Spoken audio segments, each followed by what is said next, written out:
اس نے پھر مانو کا ذکر کیا کہ وہ شہر کے اچھے اسکول میں مانو کا ایڈمیشن کروا دے گی۔ بختی اماں پہلے تو خاموش ہو گئی، مگر پھر مانو کے اچھے مستقبل کا سوچ کر پرزمند ہوئیں۔ انہوں نے اپنے دل پہ پتھر رکھ کے مانو کو ان کے ساتھ روانہ کیا۔ السلام علیکم، کیسے ہیں آپ سب لوگ؟ آئی ہوپ آپ سب لوگ ٹھیک ہوں گے۔ جی ہاں، میں بھی بالکل ٹھیک ہوں۔ میں بہت زیادہ بزی تھی، آئی ایم ریئلی سوری کہ 3-4 دن جو ہے ویڈیو بالکل نہیں آئی۔ میں نے کوشش کی تھی لیکن میں ویڈیو اپلوڈ نہیں کر سکی۔ تو آج میں نے سوچا کہ میں آج ویڈیو اپلوڈ کر ہی دوں گی، تو بہت بہت معذرت۔ ویسے کہنے کو تو دل کر رہا تھا کہ آپ لوگوں کو فرق کیا پڑتا ہے میں ویڈیو اپلوڈ کروں یا نہ کروں، لیکن میں نے کہا نہیں، ایسے بولنا نہیں چاہیے۔ آپ لوگ بھی، میں بھی میری طرح شائع ہوں۔ میں نے بھی یہ چینل ناول والا اسی لیے سٹارٹ کیا تھا کیونکہ میں بہت شائع پرسن ہوں۔ پہلے تو میں اپنی آواز بھی نہیں تھی دینا چاہتی، تو پھر میں نے کسی طرح خود کو تھوڑا بہت جو ہے کیا کہنا چاہیے اعتماد میں لیا، اور میں نے کہا کہ چلو کوئی بات نہیں، وائس اوور تو میں کر ہی سکتی ہوں، تو وہ مجھے کرنا بھی چاہیے، اب اتنا بھی بندہ کیا شائع ہو۔ تو چلیں بنا ٹائم ویسٹ کیے میں سٹارٹ کرتی ہوں۔ میں جا رہی ہوں حسنال، آ جانا نیچے۔ منال نے سر پہ شال کیا اور اسے کہا تھا جو بالوں میں کنگھی کر رہا تھا، جو اس کے پاس کھڑی شال سیٹ کر رہی تھی، وہ اس کو چیک اپ کے لیے لے کے جا رہا تھا۔ حسنال نے ایک نظر اسے دیکھا جو بہت پیاری لگ رہی تھی۔ اس نے ایک نظر اسے دیکھا جو اس کے لائے گرے کلر کے پیروں تک آتے لانگ فراک میں بہت پیاری لگ رہی تھی، اور اوپر سے اس کی شخصیت میں دن بدن متانت آتی جا رہی تھی۔ اس نے دل ہی میں سوچا، اس نے دل میں اس کی نظر اتاری تھی، اس ڈر سے کہ کہیں اسے اس کی ہی نظر نہ لگ جائے۔ اس نے کنگھی ادھر ہی رکھی اور اس کے قریب ہو کے ہلکے سے بازوؤں کے گھیرے میں لیا اور اس کے ماتھے پہ لب رکھے۔ اف اللہ، حقیقت میں بھی کوئی شوہر والا اتنا اچھا ہوتا؟ خیر میرا ایکسپیرینس تو نہیں ہے، لیکن جیسے میں سوسائٹی میں آس پاس کے رونے دھونے سن رہی ہوتی ہوں نا، اس سے مجھے لگتا نہیں ہے کہ کوئی شوہر اتنا اچھا ہوگا۔ اس نے کچھ صورتیں دل میں پڑھ کے اس پہ پھونکی تھیں اور اس کے سر سے پیسے پھیر کے پاکٹ میں رکھے تھے۔ تم تیار ہو جاؤ، میں جا رہی ہوں، مجھے اشنال نے بلایا تھا۔ مانو کے فارم اس نے روشنال بھائی کو دیے تھے نا، تو میں نے اسے پوچھنا تھا کہ اس نے ایڈمیشن کروا دیا۔ وہ یہ کہتی اس کی ناک سے ناک ٹکراتی پیچھے ہٹتی نیچے اس سے دور ہوئی تھی۔ حسنال نے دل میں سوچا کہ اسے روک لے، اور کاش وہ اسے روک لیتا، نہ جانے دیتا۔ اس کا دل کیا تھا کہ وہ اسے ساتھ لے کے جائے۔ 2 منٹ ہی تو تھے، اس نے صرف کوٹ ہی تو پہننا تھا، لیکن اسے نہیں پتا تھا کہ 2 منٹ میں ہی تقدیریں پلٹ جایا کرتی ہیں۔ وہ اپنی موت کے قریب خود ہی جا رہی تھی۔ وہ گھڑی پہن کے اس کے پیچھے آیا ہی تھا جو تیسری سیڑھی پہ جا رہی تھی۔ اچانک اس کا پاؤں رپٹا اور حسنال کی نگاہوں کے سامنے ہی وہ نیچے گری تھی۔ لمحوں کا کھیل تھا، وہ لڑکھڑاتی جا رہی تھی۔ حسنال کو اندازہ نہیں تھا کہ 1 منٹ کے 1000ویں یہ سب ہو جائے گا۔ 1 منٹ کے 1000ویں یہ سب ہو جائے گا۔ وہ بدحواس سا اس کی جانب بھاگا تھا، اس تک پہنچا جس کا خون نکل رہا تھا۔ اشنال اور سمینہ بھاگتی ہوئی آئی تھی، اس کے پاس بیٹھی۔ کیا خوشیوں کا دورانیہ اتنا مختصر ہوتا ہے؟ وہ کچھ پل اسے دیکھتا رہا جس کی آنکھیں بند ہو رہی تھیں، پھر ایک دم سے اسے بازو میں اٹھایا، لیکن اس کی ٹانگوں میں اتنی سکت نہیں تھی کہ وہ چل پاتا۔ اس کی ٹانگیں چلنے سے انکاری ہو گئی تھی، لیکن پھر بھی اس نے اسے بہت کم ٹائم میں ہاسپٹل پہنچایا تھا۔ اسے ایمرجنسی وارڈ میں ایڈمٹ کر لیا گیا تھا۔ نرس اور ڈاکٹر آ جا رہے تھے۔ روشنال صغیر اور سمینہ بیگم پریشانی کے عالم میں ہاسپٹل آئے تھے۔ آغا جان اور اشنال گھر تھے۔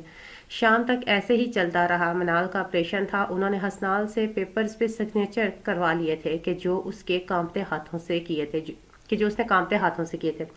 دن سے رات ہو گئی تھی، مگر ڈاکٹر کے مطابق اس کی کنڈیشن میں کوئی فرق نہیں تھا۔ اس کا آپریشن ہو گیا تھا۔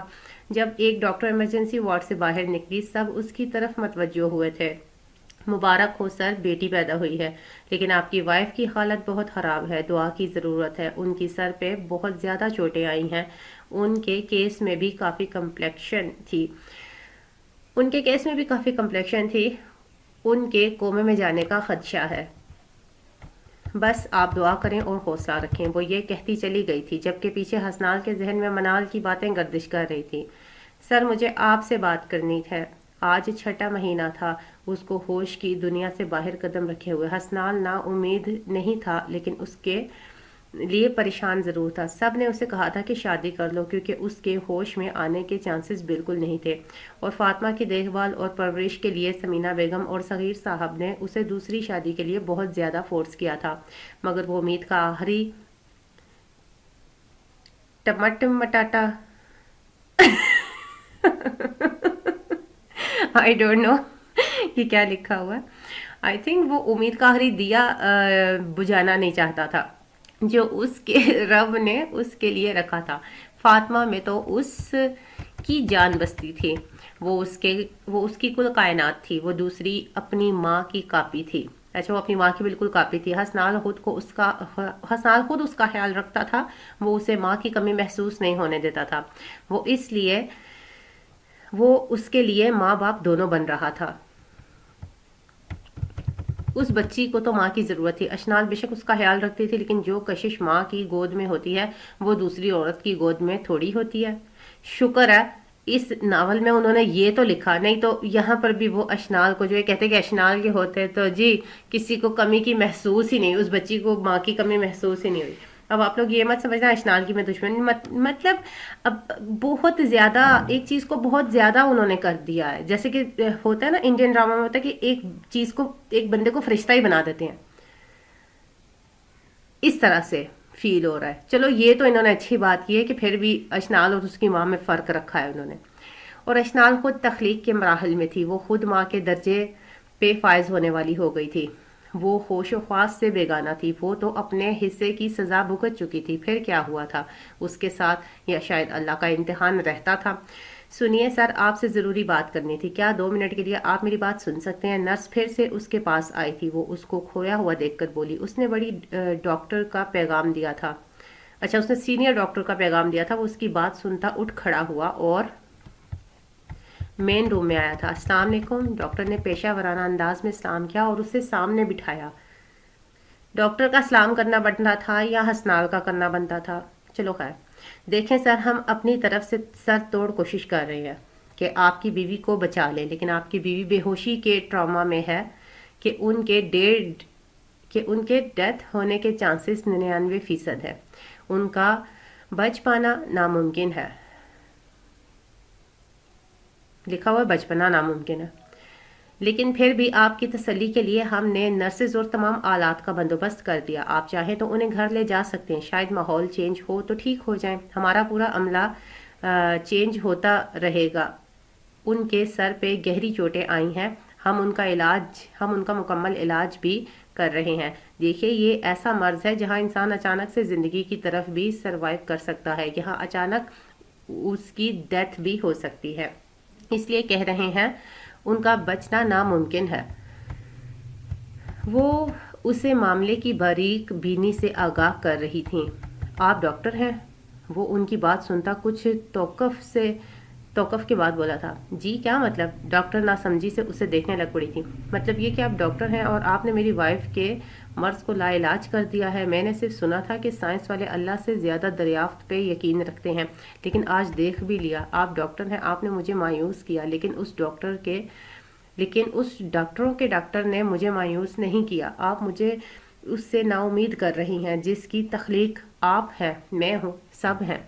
اس نے انگلی سے اوپر کی طرف اشارہ کیا تھا۔ دیکھیں، میں تو صرف آپ کو ان صورتحال سے آگاہ کر رہی تھی، میں نے تو ایسا نہیں کہا۔ آپ تو عجب ہی خطبی شخص ہیں۔ ڈاکٹر نے اب کی بار تھوڑا سا تلخ لہجہ اپنایا تھا۔ مجھے علم ہے کہ آپ مجھے آگاہ کر رہی تھیں، لیکن آپ کی گفتگو میں اس پاک ذات پہ بھروسہ نہیں تھا۔ آپ نے یہ ہی کہا کہ شاید وہ ہوش میں آ جائیں یا ہو سکتا ہے اس کی ڈیتھ ہو جائے۔ ایک بار آپ نے انشاءاللہ نہیں کہا۔ کوئی بھی یقین کا پہلو میرے ہاتھ میں نہیں تھمایا۔ جب آپ ڈاکٹر ہو کر کسی کو مایوس کرتی ہیں تو سوچئے تو کیا وہ اللہ آپ سے خوش رہتا ہوگا؟ جب آپ مریض سے پہلے اس کے احباب کو مارتی ہیں، ان کی آنکھوں سے چمک چھینتی ہیں، تو کیا آپ کو لگتا ہے کہ اللہ آپ سے شکوہ نہیں ہوتا ہوگا؟ کیا اللہ کو آپ سے شکوہ نہیں ہوتا ہوگا؟ آپ کی تسلی کا ایک لفظ ان کے زخموں پہ مرہم رکھ سکتا ہے۔ وہ مضبوط اعصاب والا شخص ڈاکٹر کو اللہ پہ یقین کا درس دے رہا تھا۔ دیکھیں، میں سمجھ سکتی ہوں آپ اپنی بیوی سے محبت کرتے ہیں، وہ آپ کے حلیے کو دیکھ کر بھی لگ رہا ہے، اس لیے آپ کو غصہ آ رہا ہے۔ ڈاکٹر کو لگا کہ اس کے ایسا کہنے سے غصہ آیا۔ کیا آپ کو لگتا ہے میں غصہ ہوں؟ مجھے غصہ آتا تو آپ کی ہاسپٹل کی ایک چیز بھی سلامت نہ رہتی۔ ہاں، اور پولیس والے پھر تجھے چھوڑ دیتے۔ اور مجھے غصہ کیوں آئے گا جب مجھے اللہ پہ یقین ہے؟ پتہ ہے یقین کی دو صورتیں ہوتی ہیں، کوئی اللہ تعالیٰ کے لیے سب چھوڑ دیتا ہے اور کوئی اللہ پہ سب چھوڑ دیتا ہے، اور میں نے تو اپنا سب کچھ اس پاک ذات پہ چھوڑ دیا ہے، پھر میں کیسے نا امید ہو سکتا ہوں؟ خیر خیر اٹس اوکے، معذرت چاہتا ہوں، لہجہ تیز ہو گیا تھا میرا لہجہ، میرا رویہ ہرگز غلط نہیں تھا۔ آپ سارے ارینجمنٹس کر دیں، آپ ساری ارینجمنٹس کر دیں کہ ارینجمنٹس کر دیں، میں انہیں گھر لے جاؤں گا، آپ چارجز کی لسٹ مجھے بنوا دیجیے گا، میں ادا کر دوں گا۔ وہ ان سے ایکسکیوز کرتا چلا گیا تھا، جبکہ پیچھے ڈاکٹر سوچنے میں مجبور ضرور ہوئی کہ کوئی اتنا صابر کیسے ہو سکتا ہے۔ ڈاکٹر خود عمر میں کافی بڑی تھی، اور تو 22-23 کا اور وہ تو 22-23 کا لڑکا ہی تھا، پھر وہ اتنا سمجھدار کیسے تھا؟ وہ کتنا صالح تھا کہ اسے اللہ پہ اتنا یقین تھا۔ 6 مہینے سے وہ روزانہ آ رہا تھا، لیکن کبھی وہ نا امید نہ ہوا تھا۔ دن ویسے ہی گزر رہے تھے، مگر اس کی حالت پہ کوئی فرق نہ پڑا تھا۔ نرس اس کا باقاعدہ چیک اپ کر کے جاتی۔ حسنال اپنی طبیعت خراب بھی کے باوجود بھی اسے دیکھتی رہتی تھی۔ حسنال گھر آتا تو اسے دیکھ کر نیند روٹھ گئی تھی۔ نرس جو اس کا بھرپور خیال رکھ رہی تھی، اس شخص کو تھکا تھکا دیکھ کر اس کی آنکھوں میں نمی سی چھا گئی۔ حسنال وقت نے تو جیسے چین و سکون خود پہ حرام کر لیا تھا۔ اس کے اندر کا شرارتی سا لڑکا نہ جانے کب کا مر چکا تھا۔ وہ اب ایک سمجھدار شوہر تھا، اور سب سے بڑھ کر اپنی گڑیا کا باپ تھا۔ وہ اب 9 مہینے کی ہو گئی تھی۔ وہ اب بیٹھتی تھی، اس کو دیکھتے ہی بابا کرنے لگ پڑتی۔ حسنال گھر آیا، اشنال سے فاطمہ کو لے کے آیا اور اسے بسکٹ کیک وغیرہ کھلاتا رہا۔ وہ کھاتی اور ساتھ ساتھ کھلکھلاتی۔ اس کو کھلکھلاتا دیکھ کر اس کی آنکھوں میں نمی آئی۔ یکدم سے وہ منظر سامنے آیا جس دن اس پہ قیامت بیتی تھی، جب وہ تیار ہو رہی تھی، جب اسے اب بختی اماں کے گھر لے کے گیا تھا۔ 2-3 منظر نگاہ کے سامنے آئے تھے۔ وہ کھینچ کر فاطمہ کو ساتھ لگا گیا تھا۔ وہ 23 سالہ مضبوط باپ 9 مہینے کی بیٹی کو گلے لگا کے رونے لگ پڑا۔ وہ بہت صابر تھا، لیکن اپنی بیٹی کو دیکھا جو بن ماں کی تھی، اپنے آنسوؤں پہ نہ کنٹرول کر سکا تھا۔ پھر کچھ دیر بعد وہ نارمل ہوا اور اس کو ساتھ لگا کے تھپکنے لگ پڑا، جو تقریباً 15 منٹ بعد باپ کے مضبوط اور شفقت آمیز کندھے پہ سر ٹکائے سو گئی تھی۔ حسنال نے اس کو سوتا دیکھ کر نرمی سے لٹایا اور خود فریش ہو کے اپنی اس نیند کی اسیر بیوی کے پاس آیا تھا، جو نیند کی شدائی آنکھیں بند کیے لیٹی ہوئی تھی۔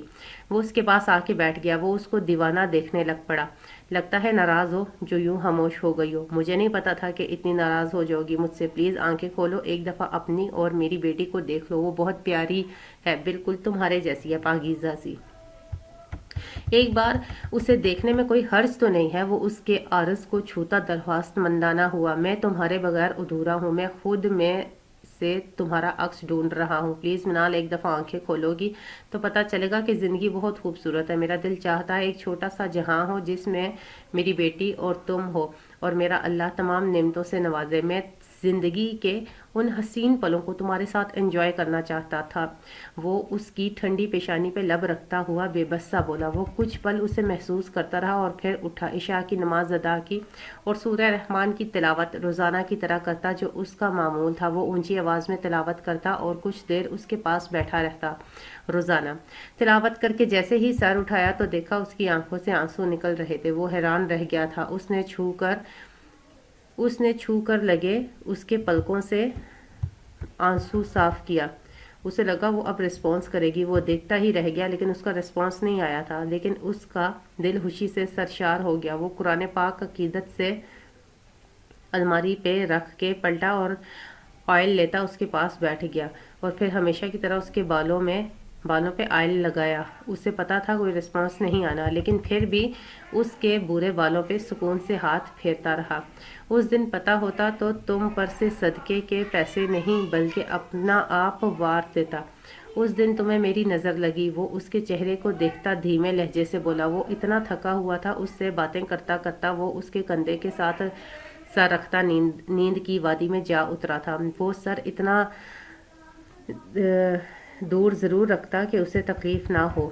وہ اس کے پاس رکھتے ہی سو گیا اور اس کے پاس سکون تھا۔ حسنال سویا ہوا تھا جب اسے بازوؤں پہ سرسراہٹ سی محسوس ہوئی۔ وہ حیران ہوا، اس نے دیکھا تو منال اپنی انگلیاں ہلا رہی تھی۔ وہ حیرت سے اسے دیکھنے لگ پڑا اور پھر آن کی آن میں اس نے اپنا ہاتھ اوپر کی تھی۔ وہ نرسز کی جانب بھاگا جو اس کے زیر نگران تھی۔ کچھ ہی دیر میں ڈاکٹر کی ٹیم آئی اور اس کا ٹریٹمنٹ کرنے لگی۔ اس کو آکسیجن لگایا گیا کیونکہ وہ رسپانس دے رہی تھی۔ حسنال تشکر بجا لایا، وہ سجدہ ریز ہو گیا تھا۔ ماشاءاللہ، لو از مائی رسل۔ ڈاکٹر باہر نکلا اور اس کو سجدے میں دیکھتے ہوئے حیران کن لہجے میں کہا، پورے 9 مہینے بعد ہوش میں آنا ایک معجزہ ہی تو تھا۔ وہ معجزہ رب نے حسنال بخت پہ کیا تھا۔ آج اس کا یقین رنگ لایا تھا۔ وہ صبر کی آخری حدوں سے نکلا تھا۔ وہ کاسہ لیے رب کے پاس گیا اور پھر اس رب نے اسے خالی ہاتھ نہیں لوٹایا تھا، اور بے شک وہ خالی ہاتھ لوٹاتا بھی نہیں ہے۔ بس دعاؤں میں یقین ہونا چاہیے، طاقت ہونی چاہیے۔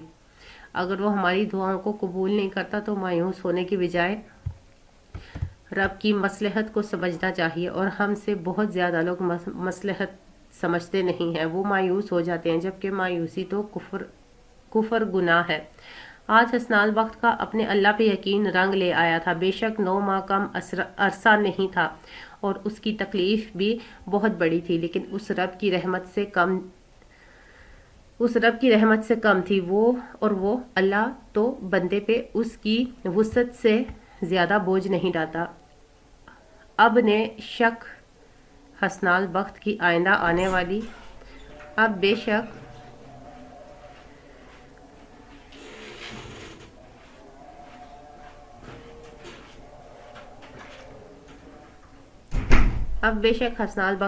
آنے والی زندگی میں بہاریں اس کی منتظر تھیں۔ تو فرینڈز، کیسا لگا آپ کو یہ آج کا ناول؟ امید ہے آپ کو بہت اچھا لگا ہوگا، اور